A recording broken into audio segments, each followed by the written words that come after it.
talk about the backstory with Coach Dru Joyce. Talk to us about what we don't know. What we don't know. Well, first, I'm from a little small town in Ohio, East Liverpool, Ohio. I was born and raised and went to Ohio University, graduated. I think the only two things of worth, guess three. First, I met my Lord and Savior at Ohio University, and then I met my wife, and I eventually got my degree. So I guess those three things. But so that kind of is how everything started for me. What's your degree in? My degree is actually, I've kind of built my own degree around business economics, and it was through the College of General Studies. But I took all the business courses that I wanted to take. I kind of wanted to do my own thing, and but. So that's kind of how all those things started, but beyond that, as I said, God in my life, I see God as taking some very humble beginnings, and if great is the word that you want to use to describe what's happened because of him, then we'll say He's made them great. It wasn't anything necessarily about me, just the fact that how, as a dad, I went to, my son wanted to play basketball, and we were going to try to, he was 7 years old, try to get him in the rec league. And the first place I took him wouldn't let him play because he wasn't 8. He had to be 8. I took him to Ed Davis Community Center, and Jerry Rowland said, okay, we've already picked all the teams. He said, but I'll let him play on one condition. I said, well, Jerry, what's that? And I'm saying Jerry like I knew him, but I didn't even know Jerry at the time. He said, one condition. I said, what's that? He says, you have to coach the team.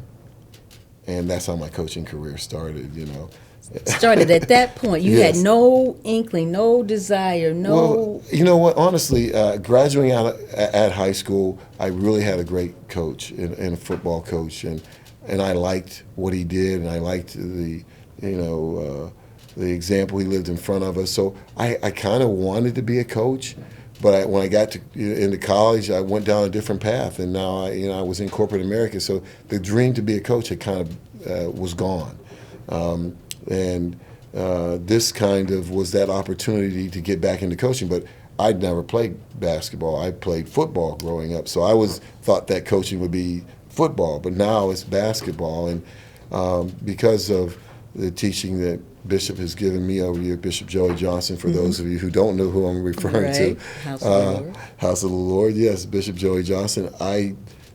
He early on in our church life, he always talked about excellence, God being a God of excellence. So when I started coaching, I wanted to do it, and I wanted to be excellent. I wanted to do it and do it in the best way. So what I did is I got every book I could get and videos, and any coach whose ear I could bend, I would bend their ear, and that's how I learned because I wanted to give Dru that opportunity. And along with Dru were this other group of guys who LeBron James was one, and who became a very significant one.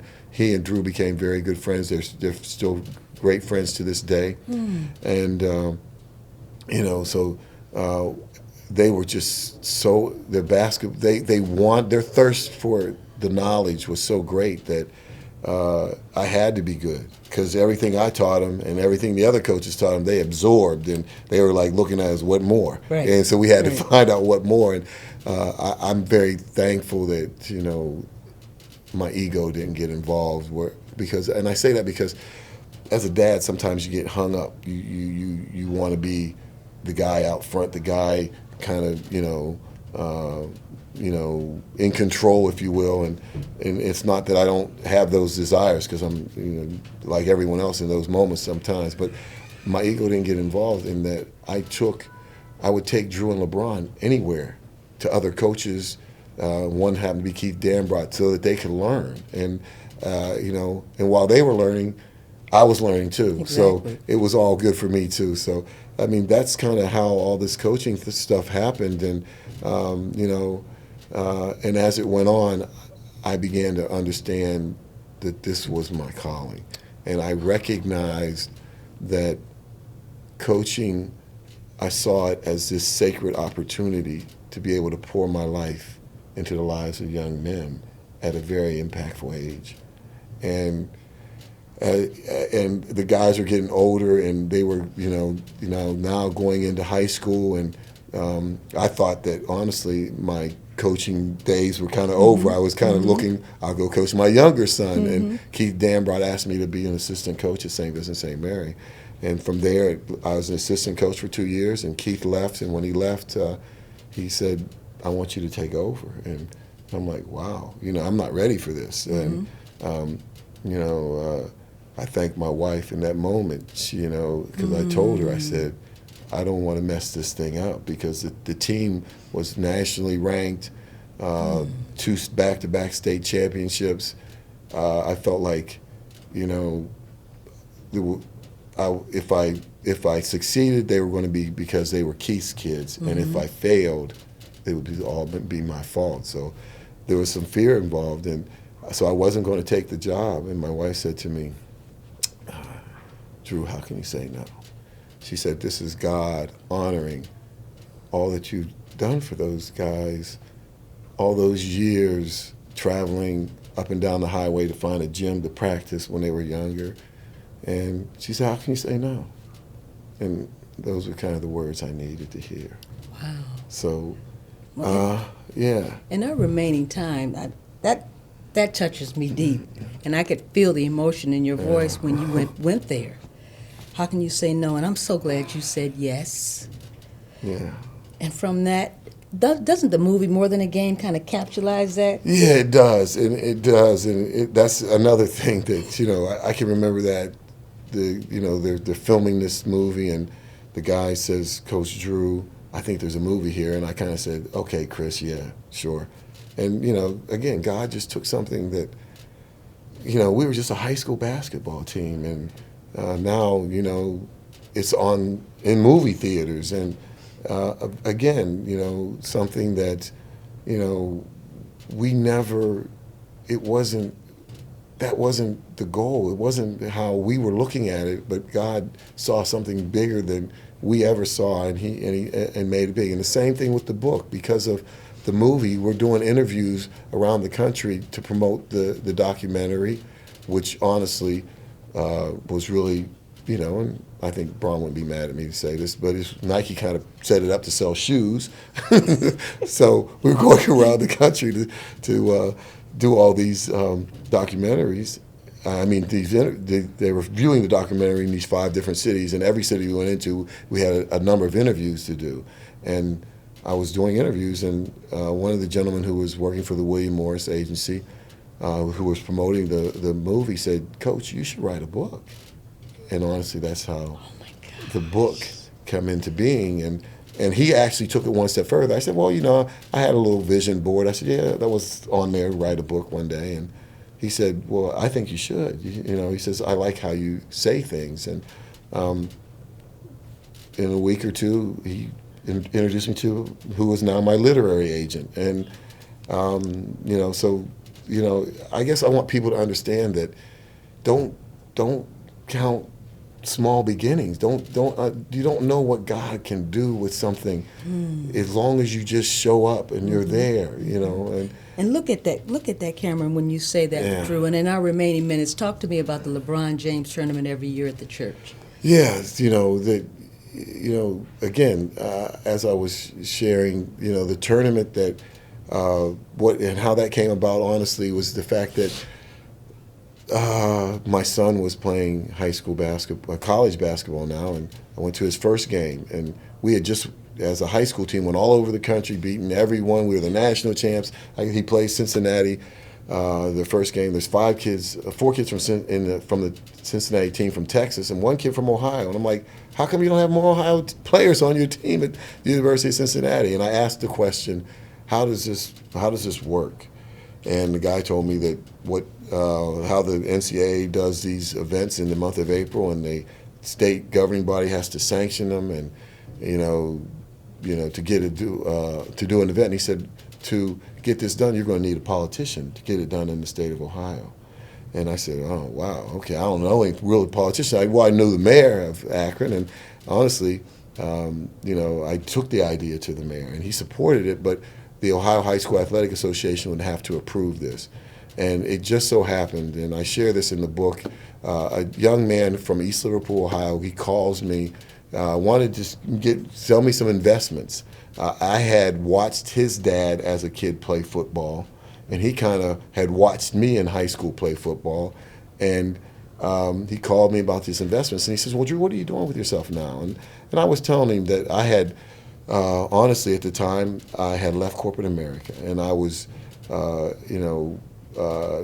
what my wife and I have called our faith walk. In 2004, I was asked to take a job where in Syracuse.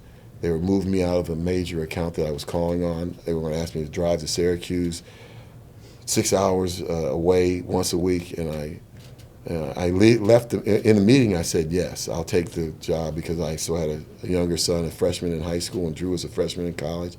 And I went and I told my wife. I said in the car, I said, my mouth said yes, but my heart is saying no.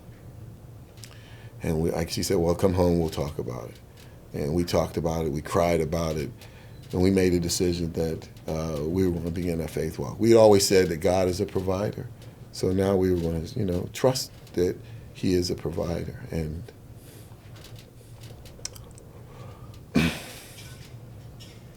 sorry, it's just... don't be sounding no sorry, you need it.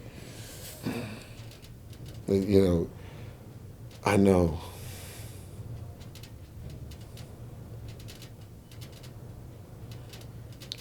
I know that he is. Because I walked away from a job, not having any other job, not really knowing what I was going to do. And I want people to understand that we understand what our savings were about. We spent our savings. The company gave me a buyout. I had been with them for 25 years, but there was no income. So, and we tried a couple different things. We lost some money, honestly, on trying to make a living. But when this tournament idea came, this was 2 years after that conversation with the guy who told me, oh, you're going to need a politician. And now it's 2005, well, actually a year later, and I have this conversation with Larry Long is the gentleman's name from East Liverpool, and he says, well, Dru, don't you know that the number 2 guy, the Speaker Pro Tem for the House of Representatives, is from, he's representing East Liverpool. And I said, what? And he said, Dru, he's from Akron, Ohio originally. His name is Chuck Blaisdell. His dad was a girls basketball coach at Central Howard High School. I said, really? He says, in fact, he's running for the open Congress seat, U.S. Congress seat, House of Representatives seat. Why don't you, he's having a cookout this weekend, why don't you come and meet him? I went and met him, and he says he understood. I said, I want to put on this tournament. It's going to give Ohio kids exposure to win scholarships for basketball. He says, I understand what you're saying. He had his assistant call the commissioner of the Ohio High School Athletic Association, set up a meeting. The next week I had the meeting. And, the story goes long. I don't know how much time we have, but, when I go to the meeting, I have my stuff prepared. I had talked to the mayor, as I said. The mayor sent a representative with me, and Commissioner Ross says, Dru, do you have the approval of the Coaches Association? And I said, well, no. He says, well, travel basketball and high school basketball are kind of at odds, and I think you need to have the approval of the Ohio High School Coaches Association. So I learned how politics works. So we left that meeting, and then we go into the representatives' chambers, and he says, Dru, do you have a way to get the Coaches Association to approve this?